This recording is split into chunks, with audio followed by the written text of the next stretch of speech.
So I am 3 days after the Jabulani 45k and I won. Yes, unbelievable. It's pretty surreal, to be honest. 62, Andrew coming through, get this, at a 4:07. 4:07 coming through in first position, not only in his age category, but overall in second in the age category. We have Tom. Good morning. It's race day.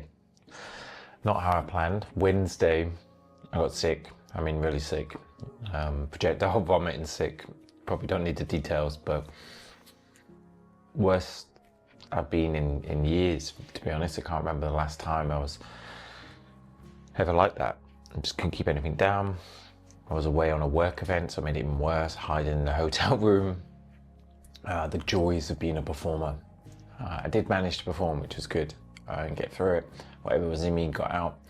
Since then, I've had some real bad stomach pains. Felt physically fine apart from that. Body aches have gone. The first 24 hours were pretty rough. But that happening a few days before event, you just don't know what's going to happen today. My stomach's still quite sore. But I've just taken this trusted sodium bicarb with my bagel, banana and honey 3 hours or 2.5 hours before the event. So we're going to see what happens. The chances are today I won't make it. I will pull out because if my stomach's as sore right now as what it's going to be, it is. I mean, it is in 3 hours. I am not running. I just, I'm not going to struggle through. I can just come back. Yeah, it's only a short, like a local race. It's 15 minutes from my door. I'll come home to bed and just let my stomach rest for a couple more days. Maybe do some on the bike so I'm not jostling around, and just do a big bike day. That being said, if the sodium bicarb magically fixes my stomach, or whatever fixes my stomach in the next few hours, hopefully I'm going to have a good day. We go out 2 by 2 in this race, so what the hell, I'm going to go out for a couple of packs. Like, my body feels physically really good. I tapered well. I've had a few days off. Tried to run yesterday with the dog and my stomach hurt too much, so it wasn't a good sign. But I believe in miracles. Being a magician, you have to be. And I believe in the power of the bagel. Unbelievable. Bagel, banana, honey is my pre-race meal. Peanut butter. I mean, it has been for years, but it sneaked its way into a more common meal. As if I'm racing a few times a week. It used to be just like special occasions, this sort of thing, but once you get training so much, you just start eating so much, so what the hell. So anyway, my race plan today, sort of go for it, test my fitness out. I was looking at the course. I know the course quite well. It's 15 minutes from my door. The race record is 3:48. Rhett Gibson, he's a beast. And that's mainly due to how technical the course is. Because there's not a lot of vert. It's 45 kilometers, 1,100 meters of vert. Climbs aren't very big, but there's quite a few stairs, and it's, very technical underfoot. So it's a bit slow going, but I reckon I can give it a push towards 4 hours on a good day, which would have. The starting line was a short drive from my house, only 14 minutes. So I went down there, had my coffee, did a bit of a warm up, and I wanted to get there a little bit early just in case I did have a bit of stomach upset. And I went to the bathroom and nothing happened. I was waiting for my pre-race, shits that we all seem to get. And it wasn't there. Obviously the low fiber doesn't really build too much up. So I was a bit worried. I was worried that, I was going to start the race and something was going to happen. But I did a bit of a warm up and I just felt great. I was like so excited. I love this just before a race. I was doing some strides, probably looked like a maniac. And then I just got to the starting line because I was finishing my warm up. And in this race, you have 2x2, so it's self-seeding, 2 at a time go, because within a kilometre you're on really narrow single track and there's a bit of a build up, so they want the front runners to seed themselves. Now I was sitting there thinking, what do I do here? Like, if I wasn't ill, I would probably go towards the front. You know, I assume that I'm probably quicker than most people on technical trails, so it'll probably be a good idea for me to be at the front, even if I'm not going to do that well. So anyway, I decided, let's just do it. Let's just see what happens. I'll go to the front, join the crew. So I actually ended up being the second set of 2 that went out, and I felt great. It was like 14 degrees. I felt pretty cruisy. We were running like 4-minute Ks, and then we got onto the technical terrain, and we were still running like 4 minutes something on the flatter technical bits. But once it got to these are like riverbanks, and they're really rocky. There's roots, fallen trees. It's like narrow. There's climbing. It's scrambling over rocks. So it is quite a difficult track to run on and to run at pace anyway. Like if you look at some of the fastest times, they're not that quick. But I was moving really well, and I could see the front group of 2 or 3 runners ahead of me. But my heart rate was around about 170, and I knew this was a bit too high. I really wanted it down a few beats, but I didn't want to lose them too much. So I just tried to stay comfortable. I felt good, so maybe it was just, you know, the adrenaline, the race nerves, the reason my heart rate was so high. So I just sat with it for a while, and then just have a sip of my coffee, and then everything was going well. So the first 10 kilometers, I was probably, I think I was in like 3rd place, and the 4th place was just directly behind me. And I decided though that this pace wasn't sustainable, and I let 4th go past me, and I was just going to back off a little bit. Started to get a bit of stomach cramps once we went onto the wider fire trails, which was a bit of a concern. You know, I was like, oh, what's going to happen? And once we went back onto the single track, about 10 kilometers in, I was struggling to get in the groove again because of these cramps. And this is quite a challenging part of the track. I was getting a little bit frustrated, and then bam, I rolled my ankle, like pretty badly. I screamed out loud. If people were around me, they'd be like, what has just happened? I was certain that my race was over. I was just like, UTA's over, my mile is over, what have I done? Is it broken? The pain was like instant pain. If you rolled your ankle, you know what it's like. I tried to put weight on it, and it was painful again. A runner came running up past me. I was sitting on the floor. I just told him I bust my ankle, let him know, a steward. In my mind, the race was over. Another runner came running past. It felt like I was sitting there for eternity at one point. Anyway, I was like, right, I've got to get moving. Let's get up. So I got up. I was like, I'll just hike to the bottom here. I know that this is the turnaround point, and as I started coming, I was a bit disorientated. The runners were coming back, nearly got in their way, which was a bit crazy. But anyway, I just was like, okay, I could put a little bit of weight on it. Its pain was probably about 7 or 8 out of 10, so it was quite high. I did a few more steps, and it slowly went down, like 5 out of 10, 4 out of 10. I was like, okay, well, maybe I can make it to the top, and someone can come pick me up. So anyway, I got to the top, and the steward was lovely, and they said, look, to be honest, we don't know how long you'll be here for. You just have to wait. We can call someone in to come and get you, but it will be some time. So my other option was wait or try and come back the way we come. So I was like, stop it. I'm just going to give it a go. Let's just see how my foot feels. I'll go back to the aid station previously. I know it's not too far, and just see how I feel. So, because I know rolled ankles can sometimes, you know, feel very extreme at first, and they get better as you move on them a little bit. And my ankle was already taped up, so it had that little bit of support. So I started to return, decided that my race day plans have changed. I need to focus on looking after myself. I'm not going to be going at that crazy intensity anymore. Let's just get my heart rate down, run at my own pace, what I know I can sustain, keep that threshold up. So I started to move, and I was running up the hills was quite difficult. That was when the pain, so really steep stuff I had to sort of hike. And I didn't really see any other runners for ages. So I was in 5th or 6th place at this point, and I was just plodding along. It's a really nice single track, beautiful part of the Sydney it is. It's Ku-ring-gai Chase. It's so beautiful.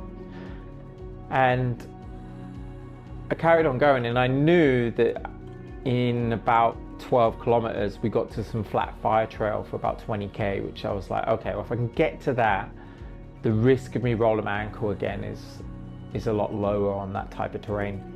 So I just really tried to focus, really zone it in. And I got to the bottom down at the river again, and I bumped into the French guy who was running with me on 3rd, and I caught up with him, and I was like, okay, well, this is unexpected. I didn't expect to catch anyone. He was a bit lost, so I was like, you follow me, but I dropped him like instantly. He obviously wasn't just lost, he was probably he'd gone out too hard, and yeah, his mind wasn't really there. I climbed up Sphinx track pretty quick, and I think it was my 2nd fastest time, and I felt really good. I was really controlled, and at the top of Sphinx track I was just running, and I was like, yeah, this is good, this is how I want to feel at this point. So then I got into this flowing, rolling fire trail, which I knew was like 18 kilometers, and it's all runnable. So I just was like, okay, if I can sit my heart rate at 162, 163 and just cruise at this on these fire trails, you just don't know what can happen, and hopefully people behind me don't catch me. So it was another out and back. It's about 10k in total, and I was running along expecting to run into 1st and 2nd place, and the closer I got to the turnaround, I was like, oh, okay, well, I'm closer to these guys than what I thought. And I realized I was probably about 5 or 6 minutes back when I bumped into them. And then at the turnaround, I crossed someone else. And I was like, oh, this is awesome. And then instantly, straight away, I bumped into someone else who also fell over. I don't know what effect I've got on people at the minute. But yeah, he tripped over and I ran past him. So I knew at this point I was in 3rd place and things had turned around really fast. So I was like, my energy was flowing. I was like, okay, well, this is it. If I can get podium today, this is just such an awesome race. So I was just flowing along, and I thought the front 2 runners looked serious. There's no way I'm catching those guys. So probably about another 7 kilometers before I noticed the guy who was in 2nd place, who was wearing like a bucket hat, and he wasn't moving very well. And I just flew past him. Like I was running like 4-minute 30 pace or 4-minute 40 pace. And I think he was probably doing like 6-minute Ks. And, you know, it's not significant, but to me, I just felt great. And this is the guy who ran past me when I busted my ankle. So he must have just been like, what the hell's going on here? So I was in 2nd place. Again, so unexpected. And I was just feeling good. My energy levels are great. I'd taken on water at the 22k mark, and I knew the aid station was going to be 34k. So I was like, 12k, a litre of water would do. I'll get there and it'll be fine. And I thought the aid station was at the mountain bike track. Anyway, I got to the 31 kilometer mark, and I could see 1st place in front of me facing my way. And I was like, this is weird. And he looks at me and he's like, we're going the wrong way. But I knew we weren't. I'd run the course in training. I knew where we were. We weren't going the wrong way. And I could see in the way his tone and his energy levels that I think he was a bit delirious. I think he'd pushed it too hard. So I decided that I was going to push it pretty hard for 10 minutes because he was running alongside me. And I was like, okay, I'm going to see if I can, you know, sort of break him in a way. And I was like, so I pushed my heart rate up. I think you can see it on my Strava.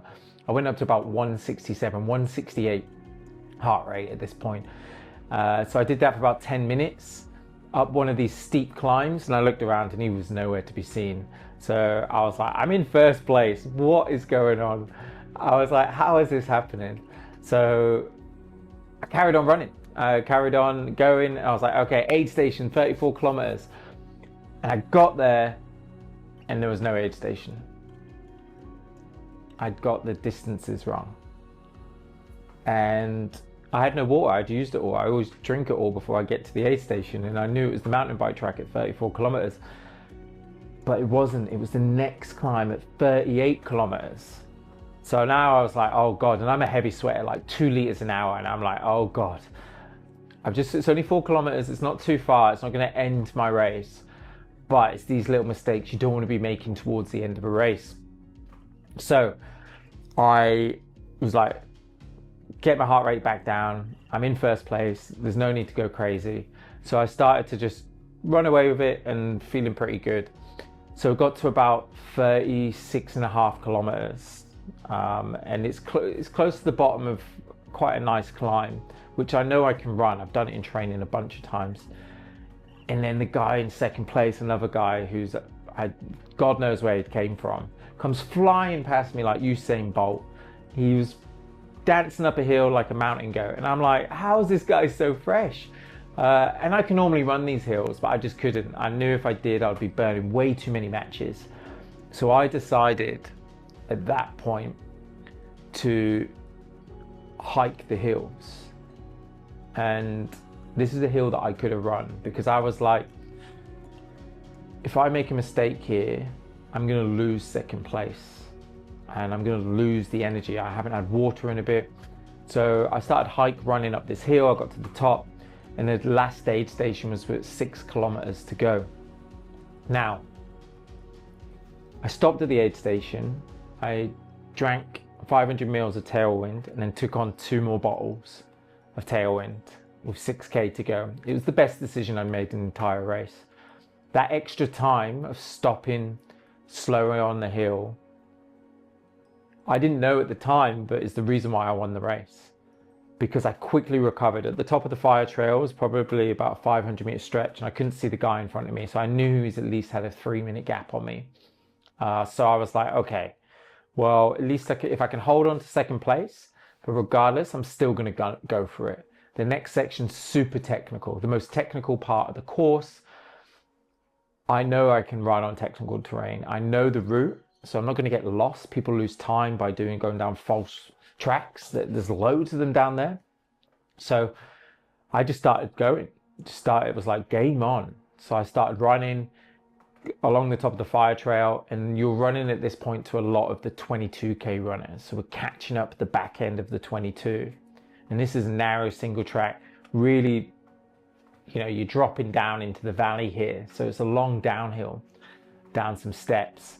And I just, even though like my ankle was sore, it actually felt okay. Like, every step on the downhill was feeling good. And we got down to the riverbank and I was like, okay, I'm coming through. And I decided very quickly, I've got to tell everyone to move out the way. Like, this is business time. I did not care. I was like, this is one time in my life I'm going to be rude.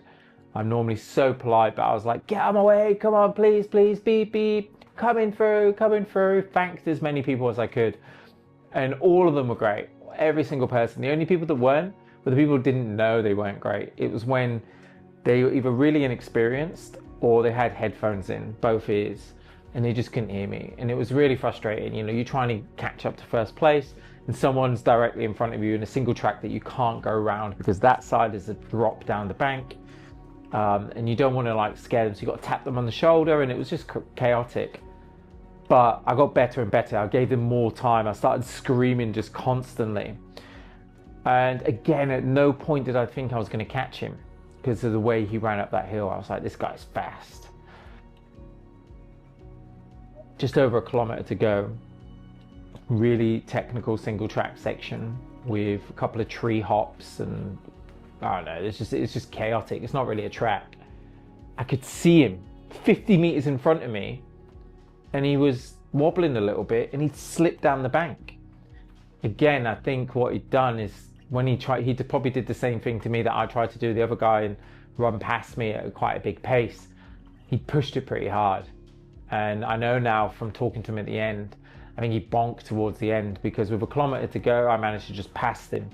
And I just pushed it. I mean, if you look at my heart rate, I got over to 173, 174 average over that kilometer. That means there must have been times I was getting close to 180. I was just going for it, and I was just didn't care. I was like, I'm gonna win this race, and I put my foot down. And you come down out of the single track onto like the bridge that goes around the lake, and it's just so beautiful. I managed to run. I was running 4-minute 40 pace once I got out, and I already knew that I was winning. I could see turn around with a few hundred meters to go. There was no one behind me, and I'd won the race. I just couldn't believe it in a respectable time. 4 hours 7 minutes. I knew 4 hours was achievable. It was my goal beforehand. And if I hadn't stopped for 6 minutes, who knows? Maybe I would have got closer to 4 hours without a sore foot. Or maybe I would have carried on pushing it too hard. Who knows? But I do know is that I finished feeling great. My energy levels feel good. My recovery's been good apart from my ankle. It's pretty busted up. But I'm back running again today, on Tuesday. I've done the cycle on Sunday, heat session on Monday, heat session today, stair climber. And I'm not feeling too fatigued from it. And I can't believe it. It's like the biggest race I've ever won. I've only won one other race, and it was a pretty small one. But this one, it's got like 400 runners in it. It gets some really top runners from Sydney, some of the best. If you look at the historical times of some people that represented Australia, won UTA, won some big events, I was running times that they were running. And that fills me with a lot of confidence. My training has come together. I don't really know what it is. There's so many things I'm doing. The consistency, listening to my body has been key. Knowing what effort I can push at and looking at the numbers. And yeah, I'm just learning so much about myself. I knew what I was capable of on the day. And I knew that my hydration, what I needed to get, and my fuel. So overall, probably about 300 grams of carbs across the whole race. So 75 grams an hour, maybe a little bit more. I had about 5 liters of water, I think, in total, which is quite a lot, but I probably sweated over 10 liters. So I was drenched all the time. But for me to get in a performance like that, that's what I need to do. So this is the longest video so far, and it's just a race recap, but thank you for following along.